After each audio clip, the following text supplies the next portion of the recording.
People will forget what you did. People will not forget how you made them feel. Firstly, in 2014, when I was admitted, initially, I never dreamed of the kind of experience I would have had interfacing with staff at the level, not of fellow co-workers, as I was a worker in the health ministry, but patient to caregivers and custodians. I established through the years working in the health department in St. Thomas a reputation for promptness, competence, decorum, and professionalism in how I executed my duties. I was a practicing, dedicated Christian who had in my custody for many years a relative I did my best to raise with sound values, discipline, and dedication, who himself had a number of behavioral issues, so you can imagine how difficult it would have been for me, having been diagnosed with conduct disorder, which I got to understand was the most severe, and is the most severe, or one of the most severe forms of youth and adolescent behavioral problems or issues. At church, I was looked up to by many others who modeled my life in a number of aspects.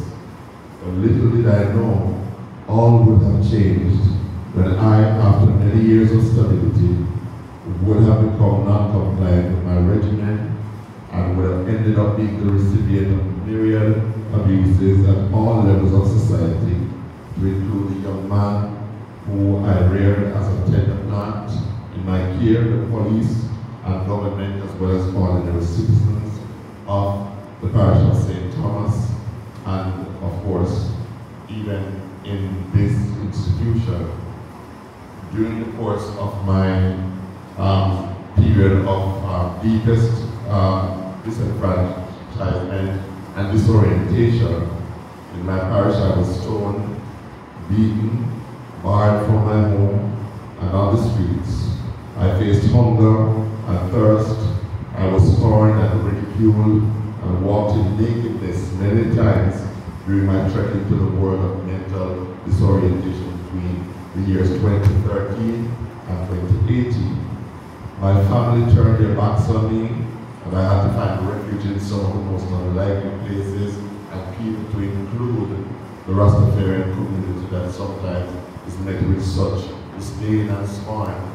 You know, I would have through the years established quite a rapport and a good relationship with a number of persons of the Rastafarian faith, to have seen a very different side of them, you know, of compassion and kindness that was unprecedented and perhaps not even surpassed by, you know, the church community, or maybe in the very same vein, because of course there were some wonderful persons who I interacted with and had relationships with in the church prior to my leaving, as well as even after leaving.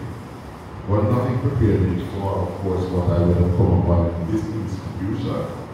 As you would have heard from some of the media, I don't know if it's McKenna that started sharing the media, or will share the media I sent to her today. Will you, Ms. McKenna? I won't share. Okay, no problem. If I share it with another. Okay.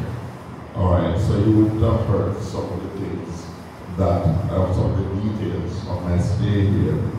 Nonetheless, the violations were made here in the Bellevue Hospital. I realized here that no one was exempt from the myriad abuses we all suffered as clients, or most of us. Persons were physically and verbally punished for things we perpetrated in the height of our disorientation. It came as more than a shock to me to find such scant regard for the sanctity and dignity of human life and personality.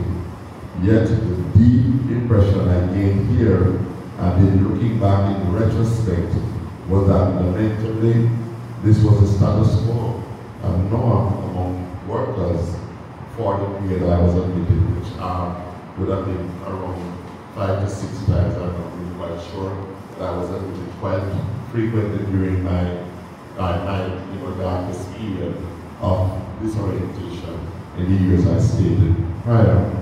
And the saddest part was that there was, in my experience, hardly anyone to break the mold, to take a moral high ground, few whose humanity was evident in their treatment of us. So I can also state on the other side of this lecture that there were persons whose faces I remember up until now who had made a deep impression of, being courteous, genuine and kind and cordial. So of course, in my experience here was not in total negative as I interfaced with persons who, were very accommodating of the patients. So my questions to you all today are these.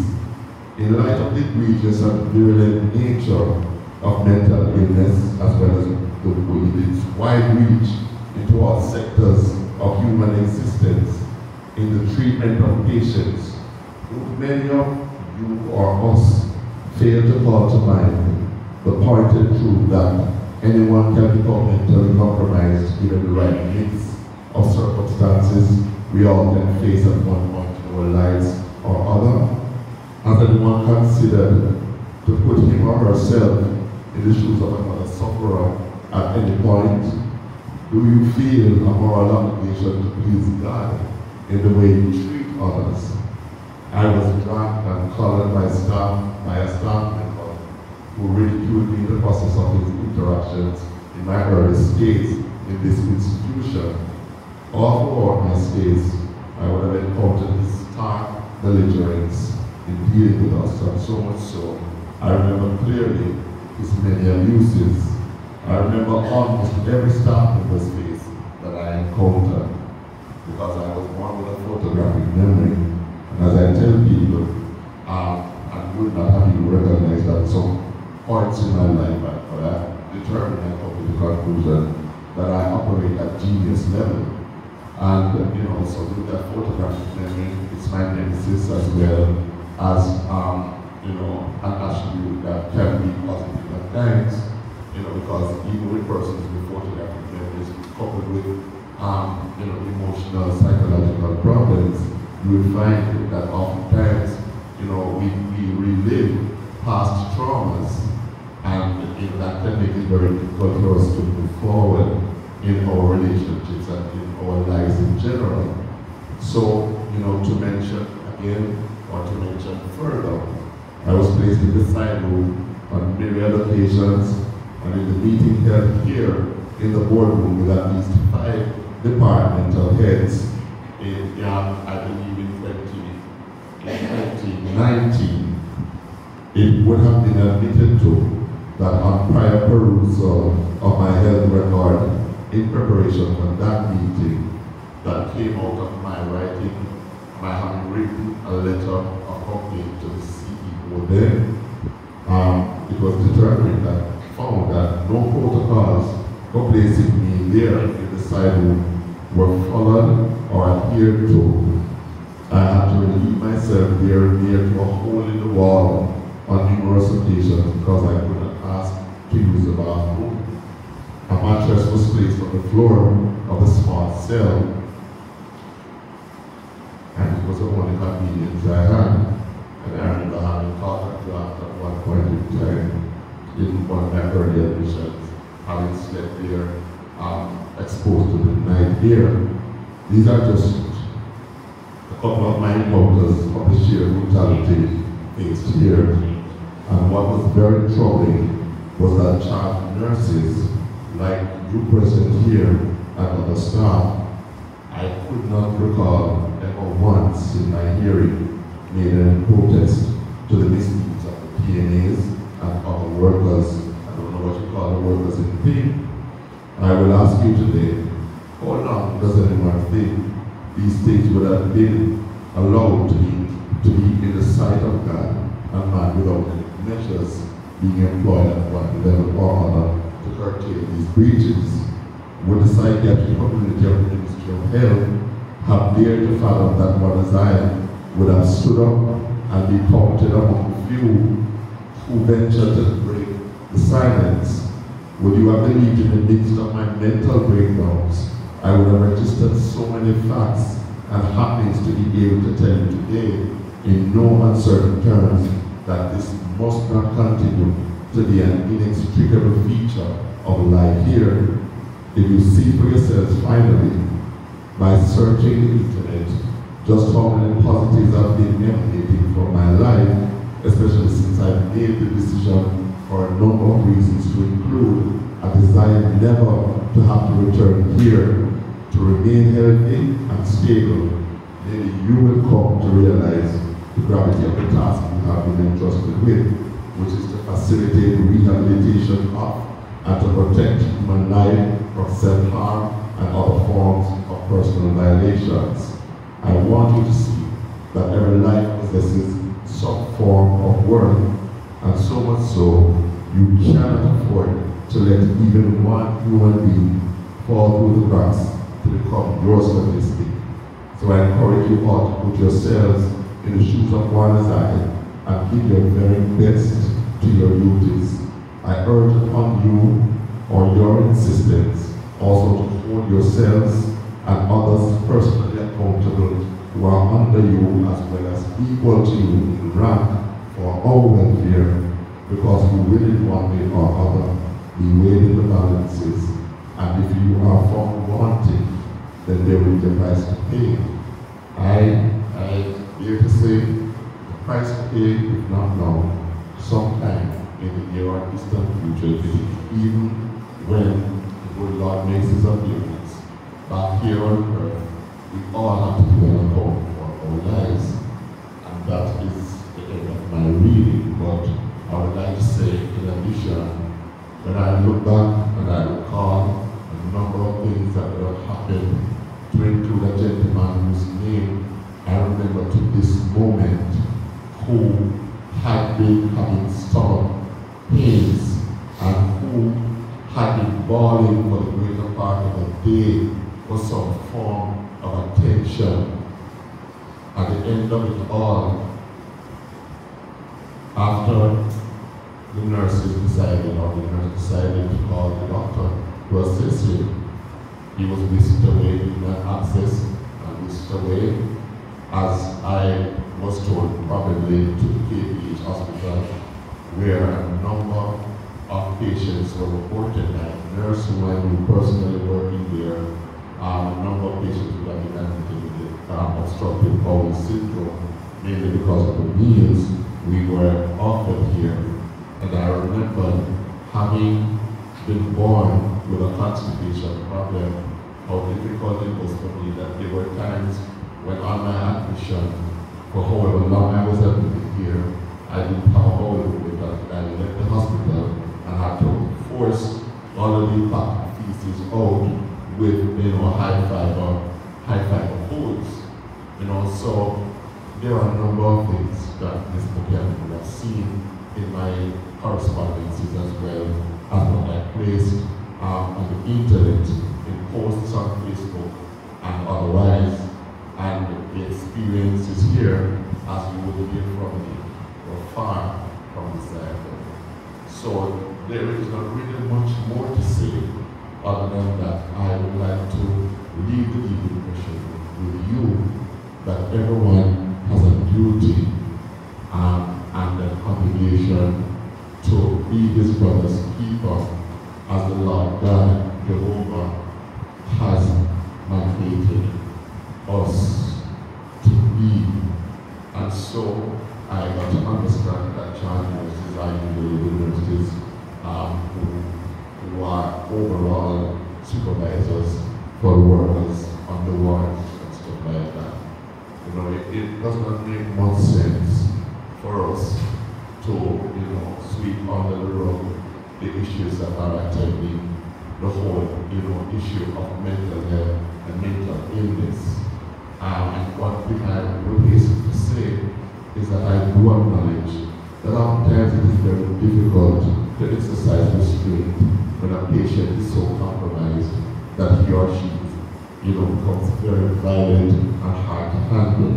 It's very difficult for any worker who is interfacing with that patient or with patient to maintain his stance of restraint, and I do empathize with the gravity of the duties that you have undertaken here in this mental institution, I would have also gotten to understand that the demographic that is often brought here is usually, finding itself in terms of types of patients at the lower rung of functioning in many respects. So, if I am correct, you do have to deal with the worst, sometimes the worst case scenarios of not mentally ill, and it can be additionally difficult. And even in all my communications and correspondences, videos that I've put up as posts about mental illness on the various social platforms, I do say, that it's very difficult for a person who is on the road or who is in the hospital, as I said before, to be dealt with in a way that is suitable when he's carrying a weapon, a machete, or he's throwing stones at people, or otherwise, he or she decides to inflict harm on others. And so, as I stated, I know the mentally ill are capable in their periods of disorientation of very, very, grave infractions against other human beings. But we all know the bottom line is that we are not well. And for persons like you who have been trained in dealing with us, it's an additional indictment when you actually resort to the abuse of patients, especially those who have been custodians of this institution. More or less, I would imagine that this is a controlled environment for patients, and so it must be stressed that in spite of all I have mentioned as mitigating factors, in how you deal with persons who are compromised, it is important for you to maintain the stances of professionalism, compassion, and care for persons who are not in their right minds. So I see Ms. McKenna, I guess it's right time to wrap up now. So, that's all, Ms. McKenna. Yes, okay, so I hope I have adequately brought to the fore and brought to your minds, of course, as I mentioned before, the gravity of the duties and the responsibilities that you have. And as I said, Ms. O'Connor called me on Friday and she had watched the newscast in which I was featured, and she was in tears to know that a patient would have decided not the sole consideration in terms of me, not the sole consideration, but a patient would have decided, among other reasons, to remain on his regimen and re-enter his psychiatric clinic because he did not want to actually come back here.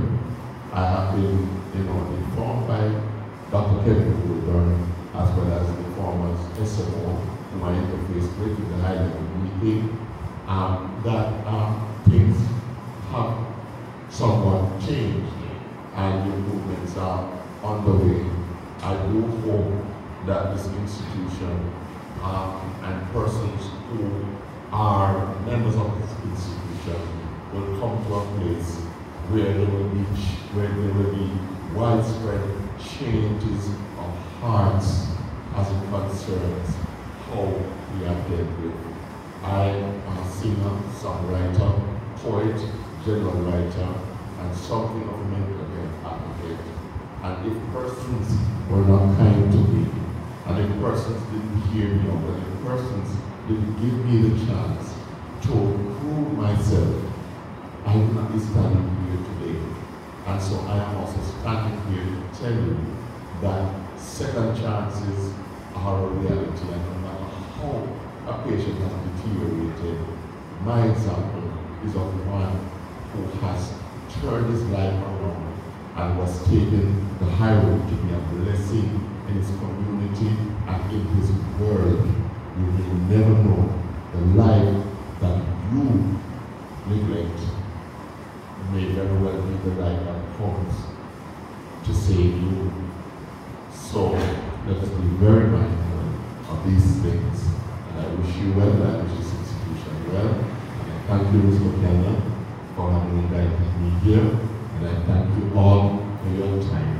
And I implore you, look at my example. You can go on the internet on which myriad things have been written on me, made a number of videos. I have written a number of things, and you will see even further just how much of an impact my life has had to me. So I thank you again, and I implore you and urge you to remember the things that I have said today, or some of the things that I have said today, and please, make a positive change, as we are all responsible for each other.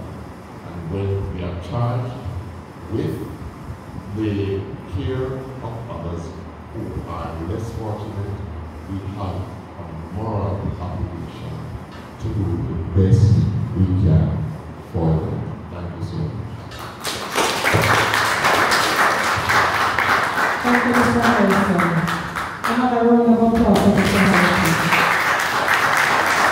I don't think that recruit has ever been addressed in a setting like this by a patient, a past patient, someone that is with a mental health condition. So that is a good thing. I am going to, Mr. Harrison will take some questions or comments if you have it. Then we're going to hear from patients that are in the institution. And of course, Mr. Harrison can participate in the questions if you'd like. We're going to do that for a short moment. And then we're going to have our final address from the SMO. That is after Mr. Harrison leaves our company. So if you have any questions, any comments for Mr. Harrison? None? All right. Good morning again, Mr. Harris. Dr. Roberts, I'm part of the SMO, started here January of this year. And I just want to say to you that I am very happy that you were able to share your story. I think that that's the missing piece of the puzzle when it comes on to providing care for our patients. We don't hear from our patients and their relatives. And I want everybody here to recognize that a patient making a complaint or giving feedback about the service that they have received should be always taken in a positive light, because that process, complaints, feedback, and even failure, they have something in common. They are all informative. So they provide us with information that we can use to improve the service that we provide to them. They are the service user, and our service should gear towards offering a good standard of service to them. So their opinion, their perception of the service that we provide is what's most important. And I hope to have more patients share the experience. Even at conferences, on Friday, I had an interview with a caregiver, because I realized that